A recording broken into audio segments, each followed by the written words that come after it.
Welcome to This Explainer. Today, we are diving into something that absolutely shatters our conventional understanding of architecture, acoustics, and, well, maybe even reality itself.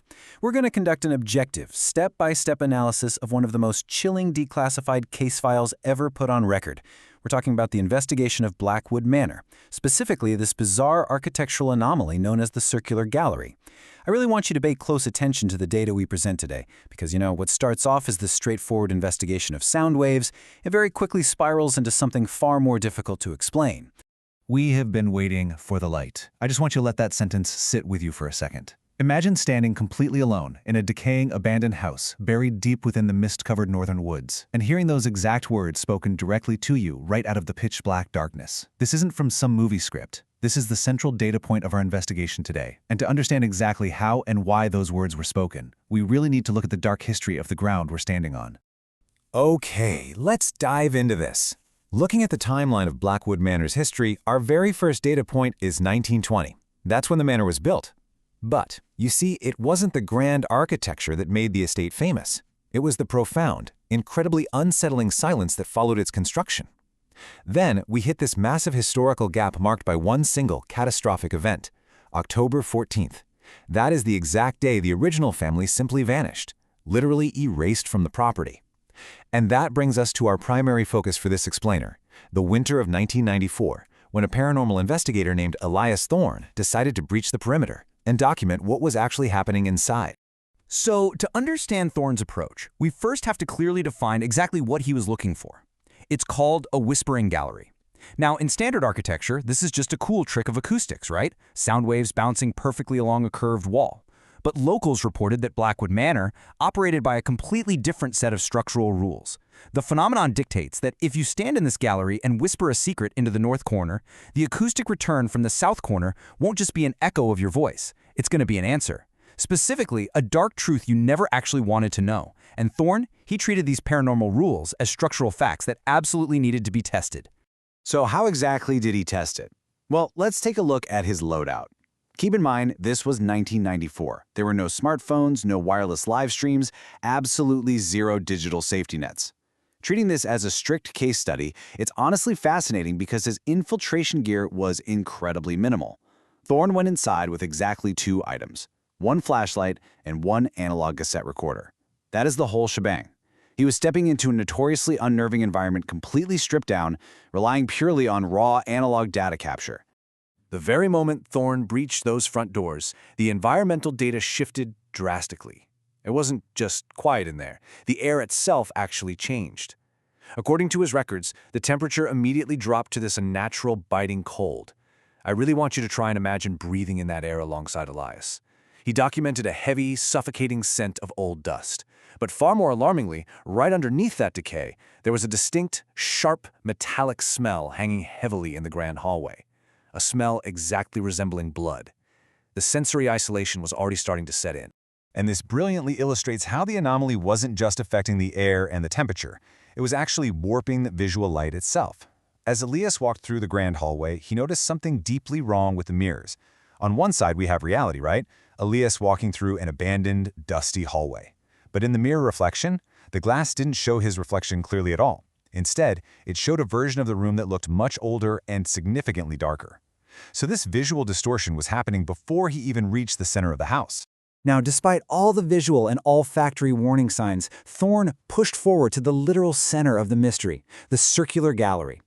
Once he got there, he initiated his encounter protocol. Step 1, position himself perfectly within the gallery. Step 2, engage the cassette recorder to capture the baseline audio. Step 3, turn to the north corner and issue the verbal trigger. He leaned in and whispered, "Is anyone here?"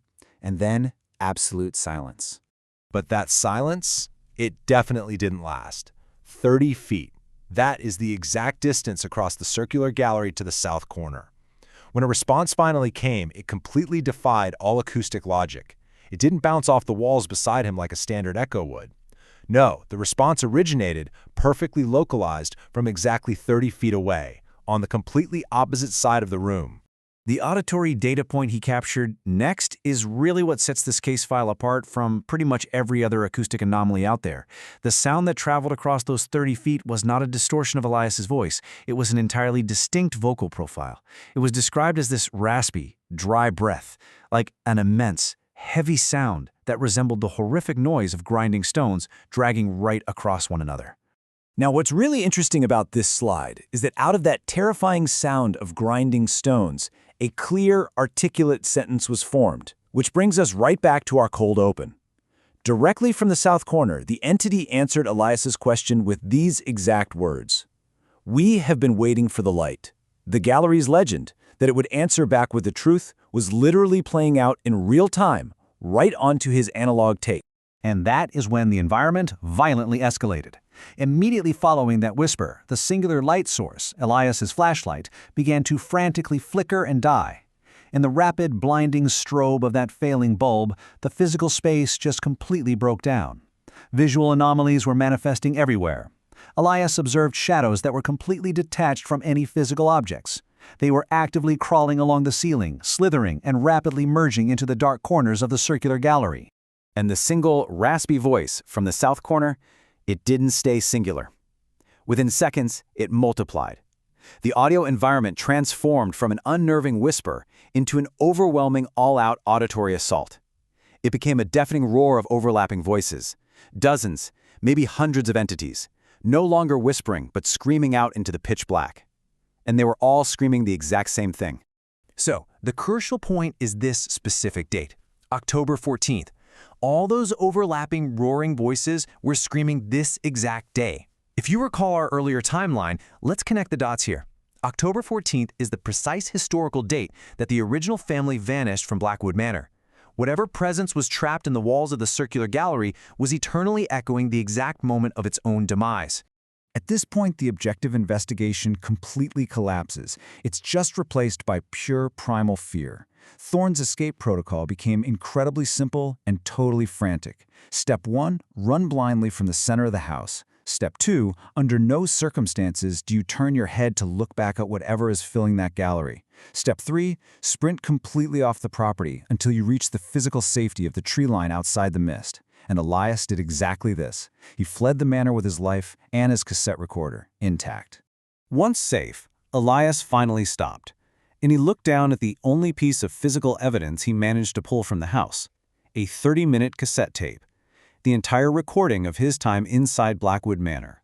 But when Elias finally played that tape back, fully expecting to hear his own whispered question followed by the terrifying response of grinding stones, he found something else entirely.